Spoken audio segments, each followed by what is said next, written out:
नमस्कार दोस्तों, स्वागत है आप सभी का एक बार फिर से AP education centre YouTube channel पर, जहां सफलता की तैयारी होती है सही दिशा और सटीक सवालों के साथ। आज की इस वीडियो में है हड़प्पा और सिंधु सभ्यता के 20 महत्वपूर्ण प्रश्न, जो हर प्रतियोगी परीक्षा के लिए बेहद उपयोगी है। तो चलिए शुरू करते हैं आज का ज्ञानवर्धक सफर। और हाँ दोस्तों, अगर आपको वीडियो पसंद आए, अच्छी लगे, तो वीडियो को लाइक कर दीजिएगा और साथ ही साथ चैनल को भी सब्सक्राइब कर लीजिएगा, क्योंकि दोस्तों इस चैनल पर आपको टॉपिक वाइज क्लास कराई जाती है, जो आपके आने वाले सभी एग्जाम के लिए महत्वपूर्ण रहता है। चलिए दोस्तों, पहला प्रश्न आपकी स्क्रीन पे है। हड़प्पा सभ्यता का सर्वाधिक मान्यता प्राप्त काल क्या है? मेरे प्यारे साथियों, मैं आपको बता दूं कि इस वीडियो में जितने भी प्रश्न लिए गए हैं, अगर आपको किसी भी प्रश्न का आंसर पहले से पता रहता है तो अपना स्कोर जो है कमेंट बॉक्स में जरूर दीजिएगा, ठीक है। तो मेरे प्यारे साथियों, इस प्रश्न का सही आंसर देने का प्रयास करिएगा। हड़प्पा सभ्यता का सर्वाधिक मान्यता प्राप्त काल कौन सा है? तो मैं कहूँगा दोस्तों, ये 2500 ईसा पूर्व से 1750 ईसा पूर्व तक है। यानी इस प्रश्न का जो राइट आंसर बनेगा दोस्तों, ऑप्शन बी बनेगा। चलिए दोस्तों, क्वेश्चन नंबर 2 देखिएगा। सिंधु घाटी सभ्यता निम्नलिखित में से किस सभ्यता के समकालीन नहीं थी? तो मेरे प्यारे साथियों, ये ग्रीक की सभ्यता से नहीं थी, यानी ऑप्शन डी बनेगा इस प्रश्न का बिल्कुल सही आंसर। चलिए दोस्तों, क्वेश्चन नंबर 3 देखिएगा। सिंधु घाटी की सभ्यता कहाँ तक विस्तृत थी? मेरे प्यारे साथियों, अगर आपको वीडियो पसंद आ रही है तो वीडियो को एक लाइक जरूर करिएगा, ठीक है, और एक प्यारा सा कमेंट भी कर दीजिएगा। चलिए इस प्रश्न का सही आंसर दीजिएगा। सिंधु घाटी की सभ्यता कहाँ तक विस्तृत थी? तो मेरे प्यारे साथियों, ये पंजाब, राजस्थान, गुजरात, उत्तर प्रदेश, हरियाणा, सिंध और बलूचिस्तान तक विस्तृत है। यानी ऑप्शन डी बनेगा दोस्तों इस प्रश्न का बिल्कुल सही आंसर। ये आपको ध्यान देना है। सिंधु घाटी की सभ्यता जो है ये पंजाब, राजस्थान, गुजरात, उत्तर प्रदेश, हरियाणा, सिंध और बलूचिस्तान तक विस्तृत थी। चलिए क्वेश्चन नंबर 4 देखिएगा। सिंधु घाटी की सभ्यता में घोड़े के अवशेष कहाँ मिले हैं? बहुत ही अच्छा प्रश्न है दोस्तों। ये प्रश्न दोस्तों आपके हर एग्जाम में 100% जो है बार बार पूछा जाता है, चाहे यूपीएससी हो, चाहे रेलवे हो, चाहे एसएससी हो। हर एग्जाम में दोस्तों ये प्रश्न आपके 100% जो है बार बार देखने को मिलते हैं। सिंधु घाटी की सभ्यता में घोड़े के अवशेष कहाँ मिले हैं? तो मेरे प्यारे साथियों, ये सुरकोटदा में मिले हैं, यानी ऑप्शन ए बनेगा इस प्रश्न का बिल्कुल सही आंसर। चलिए क्वेश्चन नंबर 5 देखिएगा। सिंधु घाटी स्थल कालीबंगन किस प्रदेश में है? सिंधु घाटी स्थल कालीबंगन ये किस प्रदेश में है?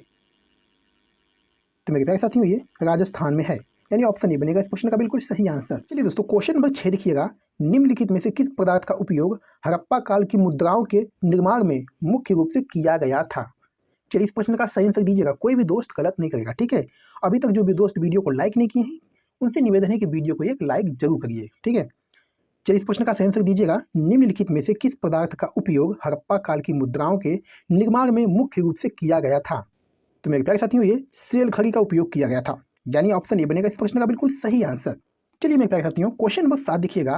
हड़प्पा सभ्यता किस युग की थी? Very very important question. ये प्रश्न दोस्तों आपके एग्जाम में 100% जो है जरूर पूछा जाएगा। हड़प्पा सभ्यता किस युग की थी? तो मेरे प्यारे साथियों, ये कांस्य युग की थी, यानी ऑप्शन ए बनेगा इस प्रश्न का बिल्कुल सही आंसर। चलिए दोस्तों, क्वेश्चन नंबर 8 देखिएगा। सिंधु घाटी सभ्यता के लोगों का मुख्य व्यवसाय क्या था? बहुत ही अच्छा प्रश्न है दोस्तों। सिंधु घाटी सभ्यता के लोगों का मुख्य व्यवसाय क्या था? तो मेरे प्यारे साथियों, ये व्यापार था, यानी ऑप्शन ए बनेगा इस प्रश्न का बिल्कुल सही आंसर। सिंधु घाटी सभ्यता के लोगों का मुख्य व्यवसाय दोस्तों व्यापार करना था। चलिए क्वेश्चन नंबर 9 देखिएगा। हड़प्पा सभ्यता के निवासी थे? तो मेरे प्यारे साथियों, हड़प्पा सभ्यता के निवासी शहरी थे, यानी ऑप्शन बी बनेगा इस प्रश्न का बिल्कुल सही आंसर। चलिए दोस्तों, अगला क्वेश्चन है। सिंधु सभ्यता के घर किससे बनाए जाते थे? Very very important question. ये भी प्रश्न दोस्तों आपके रेलवे एग्जाम में बार बार पूछा गया प्रश्न है दोस्तों। सिंधु सभ्यता के घर किससे बनाए जाते थे? तो मेरे प्यारे साथियों, ये ईंटों से बनाए जाते थे, यानी ऑप्शन ए बनेगा इस प्रश्न का बिल्कुल सही आंसर। चलिए मेरे प्यारे साथियों, क्वेश्चन नंबर 11 देखिएगा। हड़प्पा वासी किस वस्तु के उत्पादन में सर्वप्रथम थे? बहुत ही अच्छा प्रश्न है दोस्तों। हड़प्पा वासी किस वस्तु के उत्पादन में सर्वप्रथम थे? तो दोस्तों ये कपास के वस्तु में, यानी ऑप्शन सी बनेगा इस प्रश्न का बिल्कुल सही आंसर। चलिए मेरे प्यारे साथियों, क्वेश्चन नंबर 12 देखिएगा। निम्नलिखित विद्वानों में से हड़प्पा सभ्यता का सर्वप्रथम खोजकर्ता कौन था? Very very important question. इस प्रश्न का सही आंसर देने का प्रयास करिएगा, कोई भी दोस्त गलत नहीं करेगा, ठीक है। निम्नलिखित विद्वानों में से हड़प्पा सभ्यता का सर्वप्रथम खोजकर्ता कौन था? तो मेरे प्यारे साथियों, ये दयाराम साहनी थे, यानी ऑप्शन डी बनेगा इस प्रश्न का बिल्कुल सही आंसर। चलिए दोस्तों, क्वेश्चन नंबर 13 देखिएगा। सिंधु सभ्यता का पंतनगर यानी बंदरगाह कौन सा था? बहुत ही अच्छा प्रश्न है दोस्तों। चलिए इस प्रश्न का सही आंसर दीजिएगा। सिंधु सभ्यता का पंतनगर यानी बंदरगाह कौन सा था? तो दोस्तों ये लोथल था, यानी ऑप्शन बी बनेगा इस प्रश्न का बिल्कुल सही आंसर। चलिए मेरे प्यारे साथियों, क्वेश्चन नंबर 14 देखिएगा।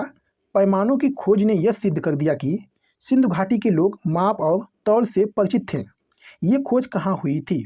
चलिए इस क्वेश्चन का सही आंसर देने का प्रयास करिएगा दोस्तों। मानव की खोज ने यह सिद्ध कर दिया कि सिंधु घाटी के लोग माप और तौल से परिचित थे। और ये खोज कहाँ हुई थी? तो मेरे प्यारे साथियों, ये खोज जो है लोथल में हुआ था। यानी ऑप्शन डी बनेगा इस प्रश्न का बिल्कुल सही आंसर। चलिए मेरे प्यारे साथियों, क्वेश्चन नंबर 15 देखिएगा। हड़प्पा कालीन समाज जो है ये किन वर्गों में विभक्त था? दोस्तों ऑप्शन आपके सामने दिया गया है और इस प्रश्न का सही आंसर क्या बनेगा, फटाफट आंसर देने का प्रयास करिएगा। हड़प्पा कालीन समाज जो है किन वर्गों में विभक्त था? तो मेरे प्यारे साथियों, ये विद्वान, योद्धा, व्यापारी और श्रमिक था। यानी ऑप्शन बी बनेगा इस प्रश्न का बिल्कुल सही आंसर। चलिए दोस्तों, क्वेश्चन नंबर 16 देखिएगा। सिंधु सभ्यता का सर्वाधिक उपयुक्त नाम क्या है? चलिए आंसर दीजिएगा। इस प्रश्न का सही आंसर क्या बनेगा, फटाफट आंसर दीजिएगा। सिंधु सभ्यता का सर्वाधिक उपयुक्त नाम क्या है? तो मेरे प्यारे साथियों, ये हड़प्पा सभ्यता है। यानी ऑप्शन ए बनेगा इस प्रश्न का बिल्कुल सही आंसर। चलिए मेरे प्यारे साथियों, क्वेश्चन नंबर 17 देखिएगा। निम्न में से कौन से लक्षण सभ्यता के लोगों का सही चित्रण करता है? वेरी वेरी इंपॉर्टेंट क्वेश्चन, बहुत ही अच्छा प्रश्न है दोस्तों। यहाँ पर दोस्तों कोड का प्रयोग करके सही कथन चुनिए, ठीक है। निम्न में से कौन सा लक्षण सभ्यता के लोगों का सही चित्रण करता है? दोस्तों ऑप्शन आपके सामने दिया गया, ठीक है। ऑप्शन 1 है उनके विशाल महल होते थे। ऑप्शन 2 दिया है वे देवियों और देवताओं दोनों की पूजा करते थे। ऑप्शन 3 दिया है वे युद्ध में घोड़े द्वारा खींचे जाने वाले रथों का प्रयोग करते थे। चलिए दोस्तों, इस प्रश्न का सही आंसर क्या बनेगा? तो मेरे प्यारे साथियों, इस प्रश्न का सही आंसर वे देवियों और देवताओं दोनों की पूजा करते थे। यानी option A is the right answer, ठीक है दोस्तों। वे देवियों और देवताओं दोनों की पूजा करते थे, ठीक है, ये आपको याद रखना है। चलिए मेरे प्यारे साथियों, क्वेश्चन नंबर 18 देखिएगा। हड़प्पा सभ्यता की खोज जो है ये किस वर्ष हुई थी? चलिए इस प्रश्न का सही आंसर क्या बनेगा? हड़प्पा सभ्यता की खोज किस वर्ष हुई थी? ऑप्शन दोस्तों दिया है 1935 ईस्वी में, 1942 में, 1901 में या 1921 में। तो मेरे प्यारे साथियों, इस प्रश्न का सही आंसर बनेगा 1921 ईस्वी में। हड़प्पा सभ्यता की खोज जो है ये 1921 ईस्वी में हुई थी। यानी option D is the right answer. Question number 19 देखिएगा दोस्तों। हड़प्पा सभ्यता के बारे में कौन सी युक्ति सही है? दोस्तों ऑप्शन दिया आपके सामने, फटाफट ऑप्शन को रीड करिए और इस प्रश्न का सही आंसर देने का प्रयास करिए। हड़प्पा सभ्यता के बारे में कौन सी युक्ति सही है? तो मैं कहूँगा दोस्तों, उन्होंने पशुपति का सम्मान करना आरंभ किया, ठीक है दोस्तों।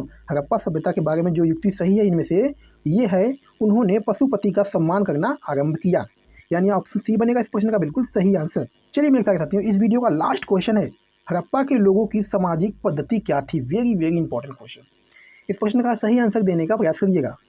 हड़प्पा के लोगों की सामाजिक पद्धति क्या थी? तो मेरे प्यारे साथियों, ये है उचित समतावादी थी, ठीक है। हड़प्पा के लोगों की समाजवादी पद्धति उचित समतावादी थी। यानी ऑप्शन ए बनेगा इस प्रश्न का बिल्कुल सही आंसर। तो मेरे प्यारे साथियों, वीडियो के पर समाप्त करते हैं। आज की वीडियो में बस इतना ही।